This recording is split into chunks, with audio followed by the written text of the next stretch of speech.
முட்டையை அவிச்சு சாப்பிட்ருப்பீங்க, இல்லைன்னா ஆம்லேட் மாதிரி பொரிச்சு சாப்பிட்ருப்பீங்க. முட்டையை சுட்டு சாப்பிட்ருக்கீங்களா? இல்லை சுட்டு சாப்பிட்ருக்கியா? சாப்பிட்ருக்கியா? எப்படி இருக்கும்?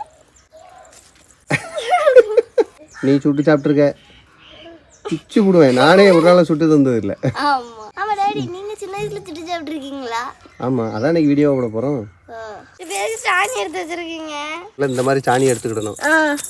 சாணி வந்து தொடுறீங்க.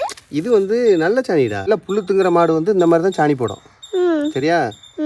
வெறும் சோத்தை வேக வச்சு ஊற்றணும்னு வை, அந்த சாணி நாரம். இது வந்து மணக்கும். இது முட்டை கூட கவர் பண்ணிக்கணும்னா